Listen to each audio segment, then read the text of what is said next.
ya en, ¿cómo se llama? Que trabajen en el otro grupo, lo trabajan en este curso. ¿Ok? Muy bien. Voy a... Vamos a ver si... Llame un poquito para atrás. Y voy a proyectar. Y ahora voy a irme aquí. Y le voy a decir que comparta. Están viendo algo que dice... Es la presentación de la semana pasada.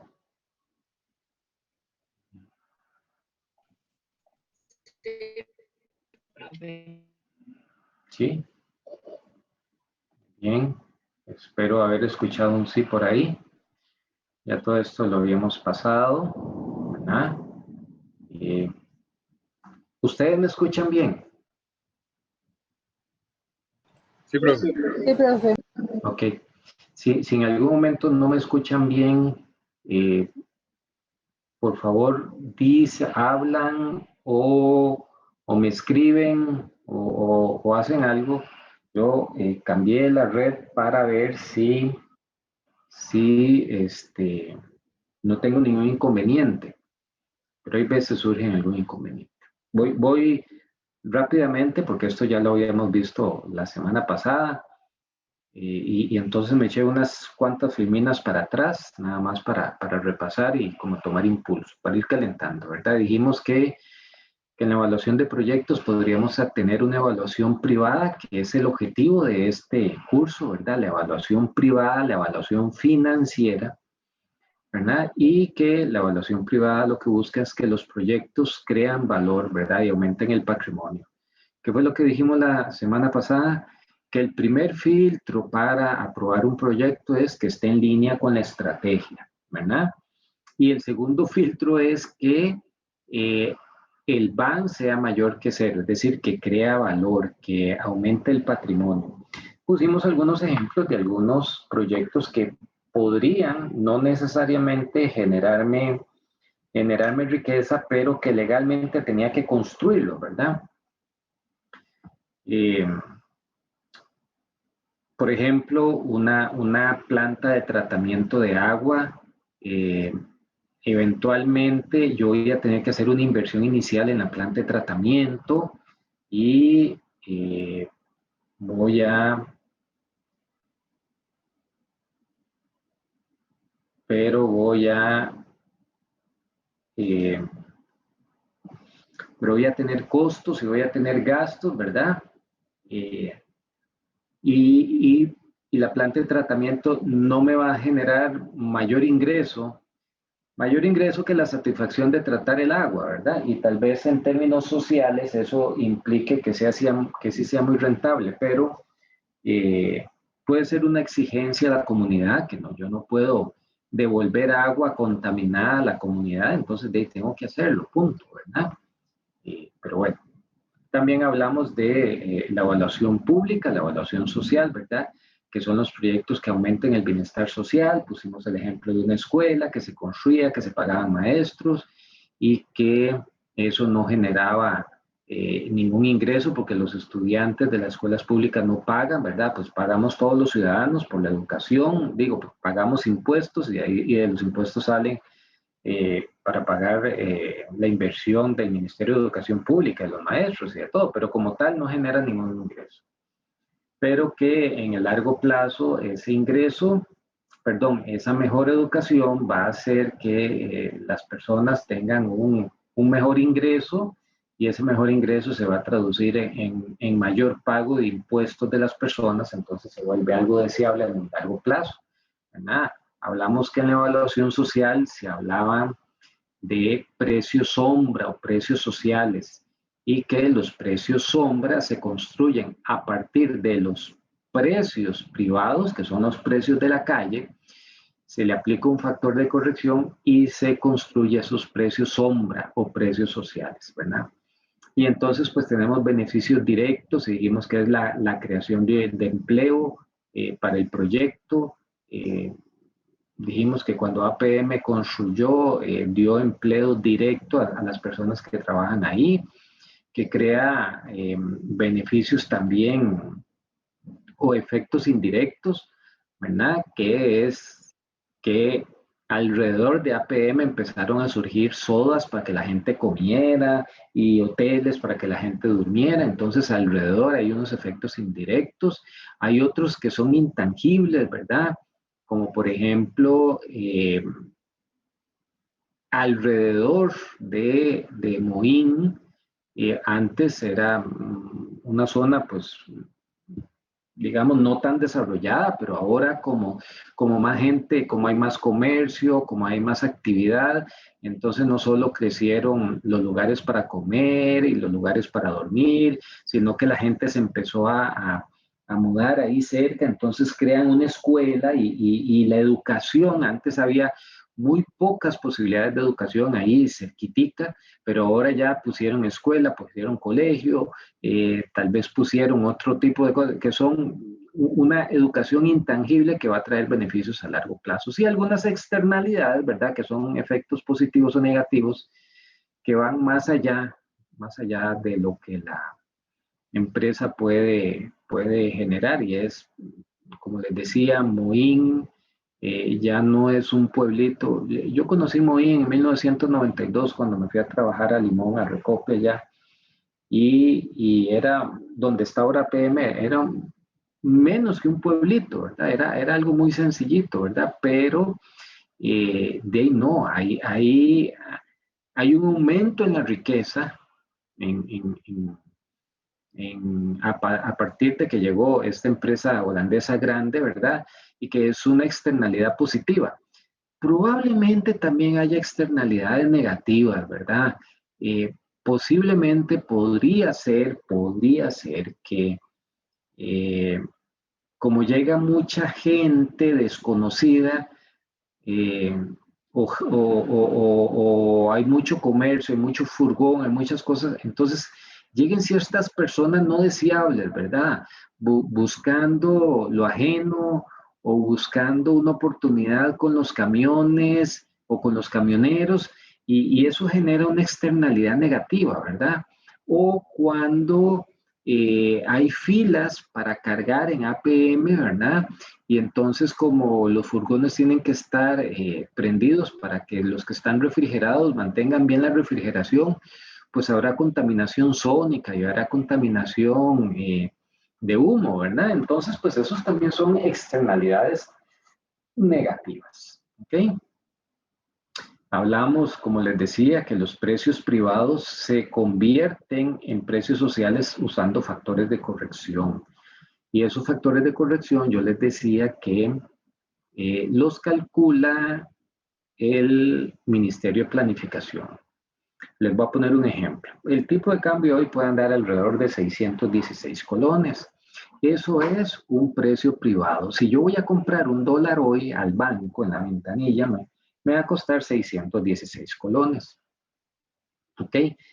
El factor de corrección, voy a exagerar, el factor de corrección puede ser 1.1. 1.1. Y entonces el tipo de cambio privado va a ser 616. Pero si voy a utilizar una evaluación social, requiero un tipo de cambio social, un precio sombra. Entonces agarro los 616 y lo multiplico por 1.1. Entonces eso son 61 colones más, entonces anda alrededor de 677 colones el precio de la divisa a nivel social. El precio social del dólar 677, el precio privado 616. ¿Ok? Como les digo, esos factores de corrección los calcula el Ministerio de Planificación. Se utilizan para la evaluación social. Muy bien, habíamos hablado esto antes en la presentación, de que primero tenían una idea, ahora ustedes muy brevemente me van a decir cuál es la idea que tienen plantada, que vamos a estar en un proyecto de preinversión, que es lo que vamos a tratar, la materia, ¿verdad? A hacer números para ver si es rentable desde la perspectiva privada, después viene la inversión y después viene la operación, ¿verdad? Creo que este lo vi muy rápido, pero ustedes se acuerdan de estos 4 factores. Yo creo que yo sí los mencioné. Voy a repasarlos, aunque dentro de un ratico les voy a entrar más fuerte. Decimos que eh, creo que la vez pasada yo dije que podía tener en mente hacer un hotel, ¿verdad? Entonces se necesita una inversión inicial. Ya mi estudio de perfil, prefactibilidad y factibilidad me dice que hacer el hotel en las montañas de Los Ángeles, de San Ramón de Alajuela es rentable. Y entonces yo hago una inversión inicial. ¿Por qué está aquí abajo? Porque es un flujo negativo, ¿verdad? Yo tengo que sacar de mi billetera o a través de un préstamo, ¿verdad? Cierta cantidad. Voy a suponer que voy a sacar 5 millones de dólares, ¿ok? Esa es la inversión inicial, es un flujo negativo. Ahora, yo en mis planes digo, yo voy a operarlo durante 10 años. La vida económica es un tiempo, voy a decir durante 10 años. Porque voy a trabajar mucho, 10 años, y después lo voy a vender y no trabajo más en la vida. Bueno, a partir de que yo abro el hotel, voy a tener flujos de efectivo netos. ¿Qué son los flujos de efectivo netos? Bueno, cuando llegan los turistas nacionales y extranjeros, me van a pagar y eso va a ser un ingreso para mí, dinero que entra a mi billetera. Pero yo voy a tener que pagar gastos y costos, ¿verdad? Bueno, yo tengo que pagarle a los empleados, tengo que pagar la luz, el agua, el mantenimiento, la comida, etcétera, etcétera. Entonces, esos van a ser salidas de mi billetera, costos y gastos. Cuando yo agarro los ingresos menos los costos, vamos a tener el flujo de efectivo neto. ¿Ok? Tradicionalmente, todo el mundo desea que sea un flujo positivo, por eso está encima de la línea horizontal. Porque nadie quiere gastar más de lo que gana, ¿verdad? Es imposible sin el financiamiento. Bueno, pero esos son durante la vida económica yo tengo flujos de efectivo neto.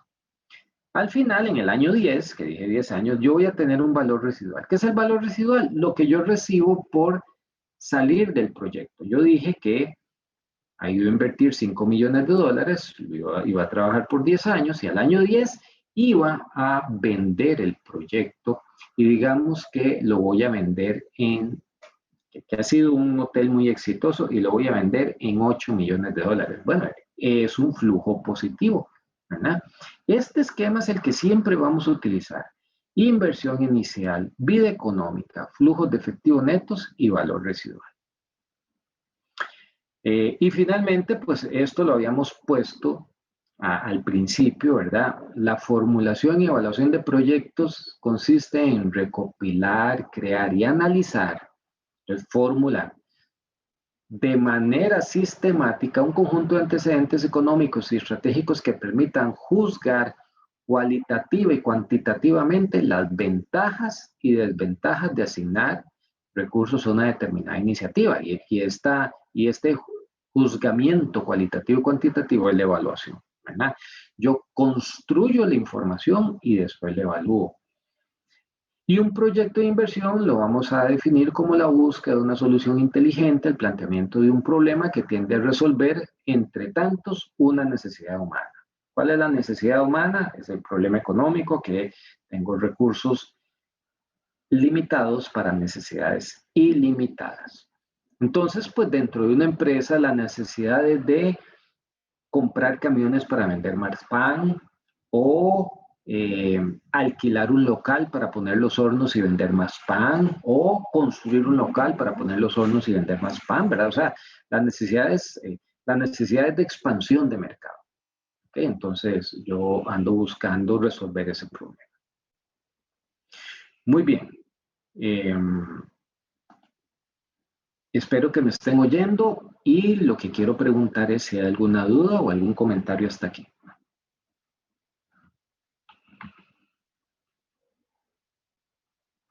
De mi parte no, profe, gracias. Muchas gracias porque la escuché y parece mentira, pero es bueno escuchar para saber que uno no le está hablando al aire. Una vez me pasó que hablé como 10 minutos y había perdido la conexión. Una broma muy fea. Muy bien. voy a presentarles ahora. ¿Dónde estás? Aquí. ¿Están viendo una hojita en blanco? Sí, profe. Perfecto.